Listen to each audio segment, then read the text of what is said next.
धर्मदास जी ने प्रार्थना की कि हे परमात्मा, मुझे वह वचन बताओ जिससे जीव फिर से जन्म मरण के चक्कर में ना आए।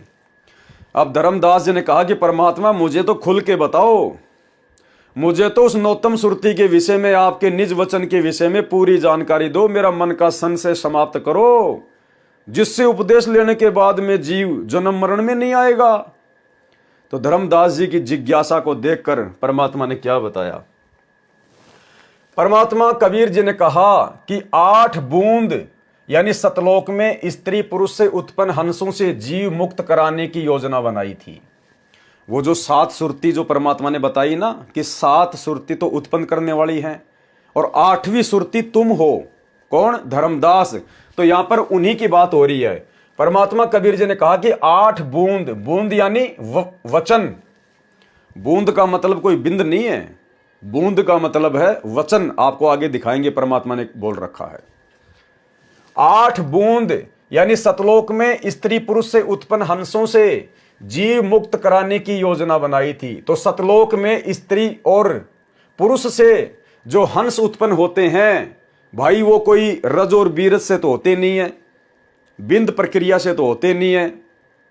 तो यहां पर जो बूंद का मतलब है, ये कोई वीर्य से मतलब नहीं है, ये कोई बिंद से मतलब नहीं है। बूंद का मतलब वचन, क्योंकि सतलोक में जो स्त्री और पुरुष हैं उनके वचन से ही संतान उत्पत्ति होती है। वहां पर यह मैथुन क्रिया नहीं है। सतलोक में मैथुन क्रिया से संतान उत्पन्न नहीं होती है, वहां पर शब्द से, वचन से संतान उत्पन्न होती है। परमात्मा कबीर जी ने कहा कि 8 बूंद यानी सतलोक में स्त्री पुरुष से उत्पन्न हंसों से जीव मुक्त कराने की योजना बनाई थी। यानी मैंने ऐसी 8 आत्माओं को सतलोक में तैयार किया था, ये सोचकर कि ये 8 आत्माएं मेरा काम करेंगी, इनको मैं नीचे भेजूंगा और ये जीवों को ज्ञान समझाएंगी और काल के जाल से मुक्त करवाएंगी। परंतु 8 की 8 बूंद, 8 की 8 आत्मा धर्मदास सहित काल के जाल में फंस के रह गई, जन्म मरण के चक्कर में फंसकर रह गई। यानी भाई और बहनों, परमात्मा हर प्रकार से हमारा भ्रम निवारण करना चाहते हैं, कहीं कोई संशय ना रह जाए। यानी परमेश्वर ने यहां पर इन 8 बूंदों का जिक्र करके यह साबित करना चाहा है कि जीव कभी भी जीव को मुक्त नहीं करवा सकता, बूंद कभी भी बूंद को मुक्त नहीं करवा सकती, आत्मा कभी भी आत्मा को काल के जाल से मुक्त नहीं करवा सकती। 8 की 8 जो सुरती हैं, जो आत्मा हैं, वो काल के जाल में फंस के रह गई। इसलिए परमेश्वर को फिर 9वीं सुरती के रूप में, 9वीं आत्मा के रूप में यहां पर एक मनुष्य की भांति आना पड़ा, जीव आत्माओं को काल के जाल से निकलवाने के लिए। परमात्मा कबीर जी ने कहा कि 8 बूंद यानी सतलोक में स्त्री पुरुष से उत्पन्न हंसों से जीव मुक्त कराने की योजना बनाई थी।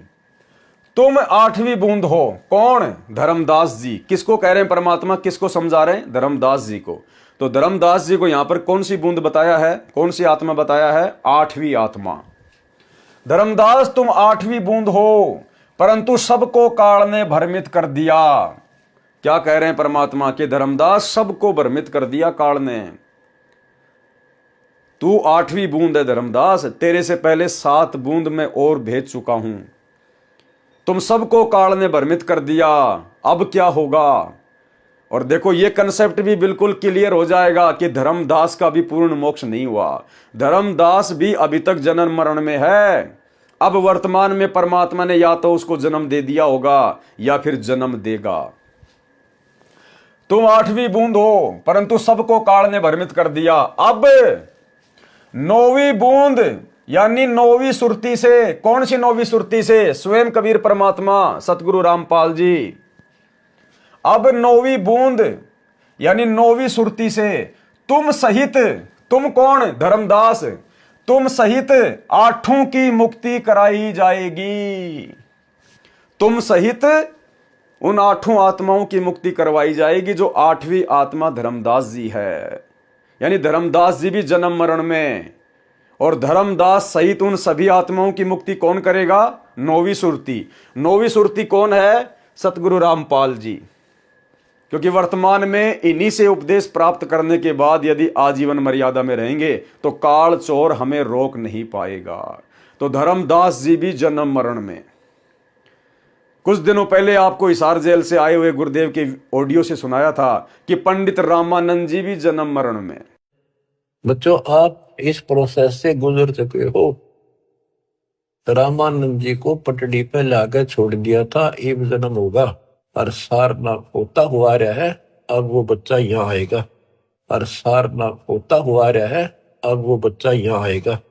और सारनाथ होता हुआ रहा है, अब वो बच्चा यहाँ आएगा। मुक्ति की लगी है, इसने तुम मानो ना मानो इस प्रोसेस से गुजार चुका मालिक आपको। आप तो प्योर बना के छोड़ दिए, सीधे सतलोक जाओगे। कुर्बान हो जाओ ये झंझट तो आज तुम चपटे बैठे हो जिससे संपत्ति और संतान का। ये तक कुत्ते बन के वहां नहीं चपकोगे, गधे बन के वहां चपकोगे। अब जिसका चपकना इसका चपको, ये परिवार भी आपका सुरक्षित रहेगा। इनको पालो पोसो, माल की राह बता दो, आपको बहुत सुकून होगा। असुर निकंदन रमैनी के सरलार्थ में आपको दिखाया पढ़ाया परमात्मा ने लिखा हुआ अपने कर कमल से। दादू, नानक, सुल्तान अधम, रामानंद, मीराबाई, कमाली, सभी जन्म मरण में, सभी आत्माओं को परमात्मा वर्तमान में जन्म देगा। तुम 8वीं बूंद हो परंतु सबको काल ने भ्रमित कर दिया। अब 9वीं बूंद यानी नौतम सुरति से तुम सहित 8 की मुक्ति कराई जाएगी। और भाइयों और बहनों, परमेश्वर ने जितनी भी अच्छी अच्छी आत्माओं के उदाहरण दिए हैं आप और हमें भक्ति मार्ग को समझाने के लिए, चाहे अर्जुन सर्जुन हो, चाहे मीराबाई जी हो, चाहे पंडित रामानंद जी हो, चाहे सर्वानंद जी हो, चाहे नीरू नीमा हो, चाहे धर्मदास जी हो, इब्राहिम सुल्तान हो, नानक जी हो, भाइयों और बहनों, ये तमाम आत्माएं आप और हम ही हैं। ये तमाम आत्माएं आप और हम ही हैं। इसीलिए परमात्मा बार बार आप और हमारे विषय में कहते हैं कि पुण्यात्माओं, तुम कितनी विशेष हो, तुम्हारे पुण्य कितने जबरदस्त हैं, मैं अपने शब्दों में तुम्हारी महिमा भी नहीं कर सकता। यहाँ के ब्रह्मा विष्णु महेश भी अध्यात्म के मामले में, पुण्यों के मामले में तुम आत्माओं के पाशिंग भी नहीं है। तो भाइयों और बहनों, आज से पहले सतयुग से लेकर और कलयुग की प्रथम पीढ़ी तक जितनी भी आत्मा हुई है भाइयों और बहनों, वो आप और हम ही हैं। क्योंकि आप और हमें आज परमात्मा ने मोक्ष की फाइनल स्टेज पर लाकर खड़ा कर दिया। और यदि आज हम यहां से फिसल जाते हैं, कोई मर्यादा तोड़कर, किसी के कहने से लोकलाज में दबाव में आके भक्ति छोड़कर, या गुरु को परमात्मा के रूप में ना पहचान कर, तो भाइयों और बहनों, असंख्य कल्प युगों के बाद फिर हो सकता हमारा नंबर लगे। अन्यथा फिर ये मौका परमात्मा, ऐसा गोल्डन चांस दोबारा नहीं देगा। तुम 8वीं बूंद हो परंतु सबको काल ने भ्रमित कर दिया। अब 9वीं बूंद यानी नौतम सुरति से तुम सहित 8 की मुक्ति कराई जाएगी। यानी अब सतगुरु रामपाल जी करेंगे सबकी मुक्ति। ये कबीर परमात्मा सतगुरु रामपाल जी के रूप में आए हुए हैं। ये नौतम सुरति है, परम अक्षर ब्रह्म, सतलोक के राजा। नौतम सुरति बूंद प्रकाशा, क्या कह रहे परमात्मा? नौतम सुरति बूंद प्रकाशा, नौतम सुरति बूंद प्रकाशा, यानी 9वें हंस का जन्म संसार में बूंद यानी माता पिता से होगा। इसका मतलब ये नहीं है कि सतगुरु रामपाल जी माता पिता के सहयोग से बिंद से पैदा हुए हैं, नहीं। यहां पर जो ये बूंद शब्द है, बूंद, नौतम सुरति बूंद प्रकाशा, यानी 9वें हंस का जन्म संसार में बूंद यानी माता पिता से होगा। तो ये जो बूंद शब्द है ना, देखो परमात्मा ने यहां पर इसका अनुवाद कर रखा है। बूंद यानी वचन, बूंद यानी बिंद से उत्पन्न होना नहीं होता, माता पिता के द्वारा शारीरिक संबंध बनाने से उत्पन्न होना नहीं होता, क्योंकि यहां पर परमेश्वर के विषय में बात चल रही है, नौतम सुरति की बात चल रही है, जो स्वयं कबीर भगवान है। यहां पर किसी जीव या किसी आत्मा की बात नहीं चल रही। तो यहां पर जो बूंद शब्द है उसका मतलब है वचन, शब्द से उत्पन्न होगी, वचन से उत्पन्न होगी। और कबीर परमात्मा खुद ही शब्द है, खुद ही वचन है। वो जब चाहे जैसी लीला कर सकते हैं। आप और हमें लगेगा कि मां के गर्भ से आए हैं, दो अच्छी आत्माओं के शारीरिक मिलन करने से पैदा हुए हैं। जिस प्रकार गरीबदास जी के विषय में आपने पिछले वीडियो में सुन लिया। सांसारिक दृष्टि में तो गरीबदास जी की माता का नाम था रानी देवी, पिता का नाम था श्री बलराम जी। और गरीबदास जी भी अपने आप को यही कहा करते थे कि मैं तो माता पिता से जन्मा हूँ, मेरी माता जी का नाम रानी जी है, मेरे पिताजी का नाम श्री बलराम जी है। और जब तक गरीबदास जी धरती पर रहे, सब उनको यही मानते थे कि आप और हमारी तरह इंसान है, माँ बाप से पैदा हुआ है। लेकिन पिछले वीडियो में आपको खुद गरीबदास जी की वाणी से सतगुरु रामपाल जी परमेश्वर जी ने बताया। गरीबदास जी ने कहा कि भाई ना तो कबीर जी माँ से उत्पन्न हुए और भाई ना हम गर्भ में आए। एक बार फिर से सुन लीजिए। प्रमाण दे रहे गरीबदास जी कि कबीर साहब माँ का पैदा नहीं हुए थे। प्रमाण दे रहे गरीबदास जी कि कबीर साहब माँ का पैदा नहीं हुए थे। और ना हम गर्भ में आए भाई, और ना हम गर्भ में आए भाई, और ना हम गर्भ में आए भाई, और ना हम गर्भ में आए भाई, और ना हम गर्भ में आए भाई।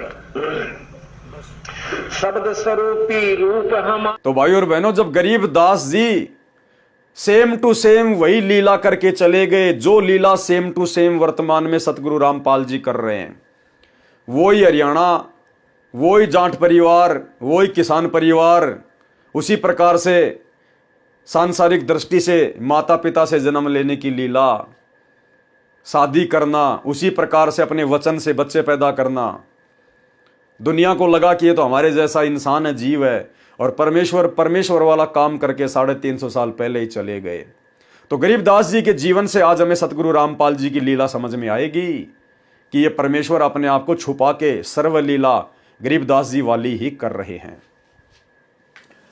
यानी 9वें हंस का जन्म संसार में बूंद यानी माता पिता से होगा। अब यदि सतगुरु रामपाल जी जिस प्रकार वे चारों युगों में एक एक बार, प्रत्येक युग में किसी तालाब में कमल के फूल के ऊपर प्रकट होने की लीला करते हैं शिशु रूप में, यदि वर्तमान में भी वे इसी प्रकार की लीला कर देते 8 सितंबर 1951 को, तो भाइयों और बहनों, वर्तमान में कोई भी उनको परमात्मा मानने को तैयार नहीं होता। जिस प्रकार 650 साल पहले कबीर जी ने यही लीला की थी, उनको किसी ने परमात्मा नहीं माना, किसी ने भी 120 साल तक। आज वे स्वयं सतगुरु रामपाल जी के रूप में आकर अपनी लीलाएं बता रहे हैं, प्रमाण दिखा रहे हैं, तब जाके आप और हमने स्वीकार किया, चंद आत्माओं ने। तो भला आज तो कलयुग कितना बढ़ गया, लोग कितने शाणे हो गए काल प्रेरणा से। लोगों ने कोई भूत मान लेते, कोई प्रेत मान लेते, कोई जादू जंत्र करने वाला, कोई सेवड़ा, कोई तांत्रिक मान लेते संत रामपाल जी को, लेकिन परमात्मा के रूप में स्वीकार नहीं करते। इसलिए परमेश्वर ने वर्तमान में उसी प्रकार से लीला की है, और परमेश्वर अब ज्ञान आधार से अपनी पहचान करवाएंगे और करवा भी रहे हैं। और बहुत सारी आत्माएं जो साथ संगति से जुड़ी हुई हैं, उनको परमेश्वर की लीला के पीछे का गुप्त रहस्य समझ में भी आ चुका है। यानी 9वें हंस का जन्म संसार में बूंद यानी माता पिता से होगा। उस एक बूंद से तेरे 42 बूंद वाले हंस पार कर दिए। धर्मदास जी को परमात्मा कह रहे हैं कि तेरे जो 42 जो वंश है ना, उनको भी मैंने पार कर दिया, यानी आशीर्वाद दे दिया है, ऐसा होगा यदि वे सतगुरु रामपाल जी से उपदेश लेकर आजीवन मर्यादा में रहेंगे, तो अन्यथा पार नहीं होंगे। वंश 42 बूंद तुम्हारा, 100 में 1 बूंद वचन से तारा। क्या कह रहे हैं कबीर परमात्मा? वंश 42 बूंद तुम्हारा, कि धर्मदास तेरे जो 42 जो पीढ़ी वाले हैं ना, उनको मैं अपनी 1 बूंद से पार करूंगा, यानी अपने वचन से पार करूंगा। क्योंकि परमात्मा का शरीर वचन है, शब्द है। परमात्मा का शरीर कोई अस्थि पंजर नहीं है, उनका खुद का शब्द ही शरीर है, शरीर ही उनका शब्द है। हम हैं शब्द, शब्द है ममाही, हमसे भिन्न और कछु नाही। यानी शब्द कहते शक्ति को, जिस शब्द से परमात्मा कुछ भी कर सकते हैं, कैसा भी रूप धारण कर सकते हैं, कितने भी रूप धारण कर सकते हैं, कहीं भी अंतर ध्यान हो सकते हैं, कहीं भी वो प्रकट हो सकते हैं। जैसे 650 साल पहले 7 बार धर्मदास जी की आंखों के आगे से अंतर ध्यान हुए, उसको कहते हैं शब्द रूप यानी शक्ति। तो ये जो बूंद शब्द है, ये माता पिता के सहयोग से जन्म लेकर आना, ये ना समझ लेना कोई कि भाई संत रामपाल जी तो श्री नंदराम जी और श्री इंद्रोमाई के कोख से जन्म लेके आए। नहीं, या परमात्मा ने इसका खुलासा भी कर दिया, 100 में एक बूंद यानी वचन से तारा।